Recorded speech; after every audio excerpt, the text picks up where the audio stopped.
Good evening, everybody. Nipa biara wote benka ene anwumre. Mechiachia biara ene anwumre a ene ye dwoda. Ya hye na wotwe ase. Yewo October. Ene ye 24th October. Onua adofunom menemu eche security bi. Asem we ya meka no binim befa ne normal thing.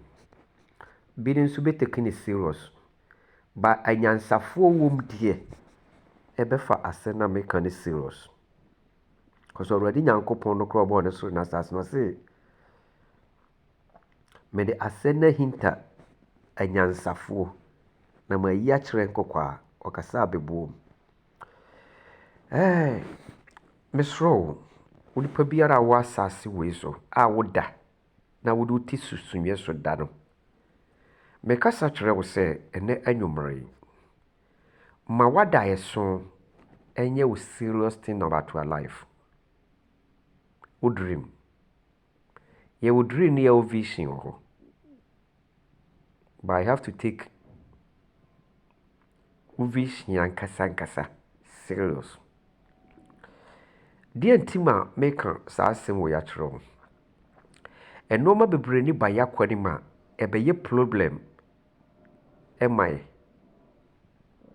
ebedi yanim na ababeye problem ama ebia nso ana ade no ya di kana nya ho dream na ya nya vision bi afa ho. But you don't take that dream about the serious of your life, but the later that thing can happen to you. Let me tell you for you today. The year 2016 going.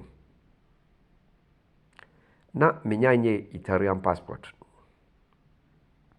Na memfa Italian passport entum. Na mente apo.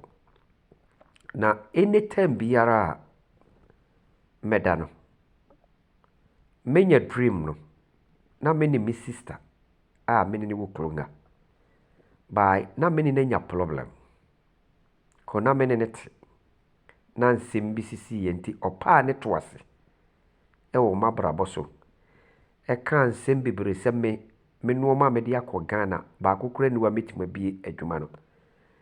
By me we nipa bi a me take nuoma serious of says an moma no ana me take ni serious. Nti meta mbeduru ya meta mbeduru ye no. Meda mesonde na ma akọ Ghana. Ma akọ Ghana wo. Na me sister na sisi me passport.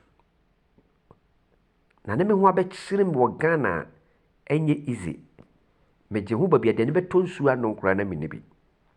Nti na me try say nka metima nya passport no na masna ba Italy. Ba na me kita Italian residence BBP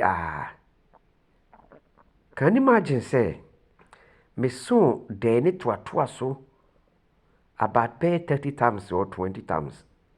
Nti omo ameni omo wo fie no anytime bi o ya na mayi ma aka ndre na trebe ba ye nyina ne yebu ade ne normal say eye Ghana passport wasem na bia ekoso because meso de ne bia no ne ma bo pitiri na meda Italia.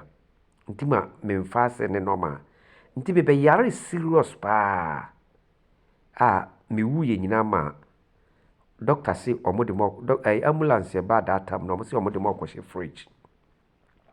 Enti few for ne mehwe I say me mortuary number.